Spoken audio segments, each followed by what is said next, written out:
Now, where would you find grammar schools?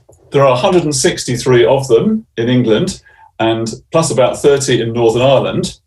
I mentioned Northern Ireland partly because one or two of the Northern Ireland schools have boarding elements, and I know that some of those are already popular with parents from Hong Kong, such as the Royal School in Dungannon. Wales and Scotland have no grammar schools. Now, if you look at the map on the right of your screen, some areas of England have numerous grammar schools.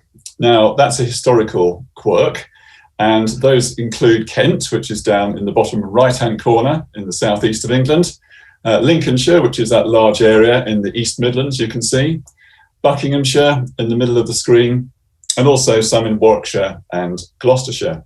So some areas of the country have what might be called a grammar school system, whereas a lot of other areas of the country just have one or two grammar schools which serve a much wider area. So, for example, in Essex here, you'd find Chelmsford and Colchester. Up in the northwest, you'd find Lancaster, and in Yorkshire, you'd find Ripon and Halifax.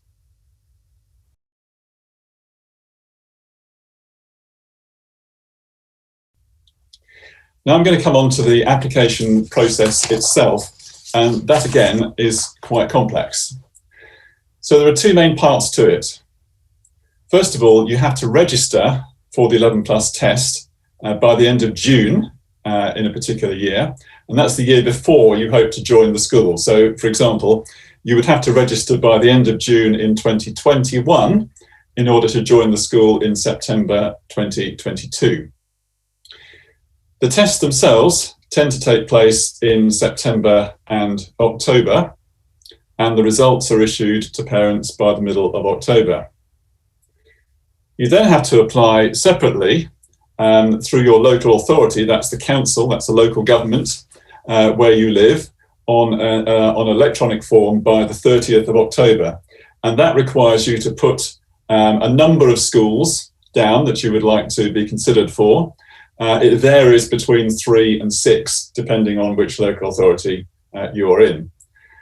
And then what happens is that a clever computer program sorts all the results and sorts everybody's choices, and you are compared against the criteria for admission for each school you've applied for. And then when you come to March the 1st, the following year, quite a long time to wait, then on National Offer Day, as we call it, you are given an allocated place at a school, which may or may not be your first choice of school.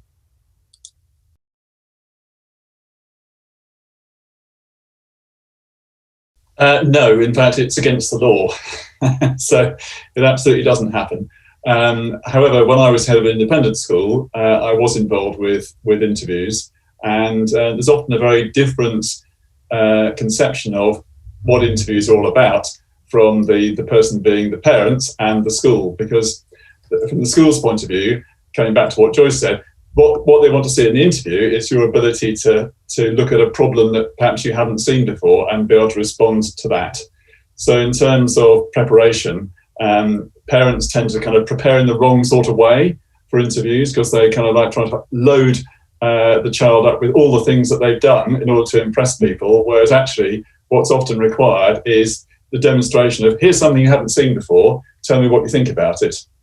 Mm-hmm. So that's often a bit of a mismatch between preparation and what's actually needed.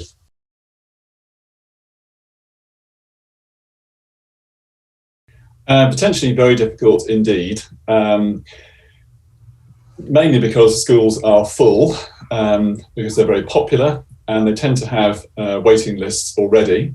So it's just luck, really. I mean, you might be lucky, but it's not something you could rely on.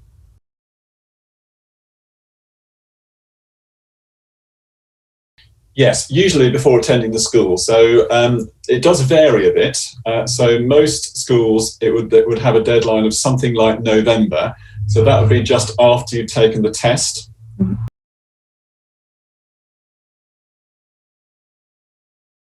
Yeah, I mean, realistically, you couldn't really start it until you were in the UK. because you have to be a resident in a local authority area. So depending on how old your child was, if you're looking for admission in next September in year 7, so age 11 in September 2021, you'd already be coming midway through the process. Now that doesn't necessarily mean that you can't get a school place, but it might mean that it's harder to get the exact school that you want to get. And again, if you've got an older child, say you've got 13, 14-year-old, as I mentioned before, particularly with grammar schools, it's not impossible to get in at that age group, but it's much more tricky. You'd be better off trying to time it so that if you've got a child that's 15 going on 16, then joining the sixth form. And I know Joyce mentioned sixth form colleges, but actually they're a minority. So most schools in the UK go right through from 11 to 18. So a secondary school covers the sixth form, and grammar schools and other schools do take quite a large number of extra pupils in at 16. So that might be a good point to try to aim for, as well as the getting in well ahead of the time when you'll be applying for age 11.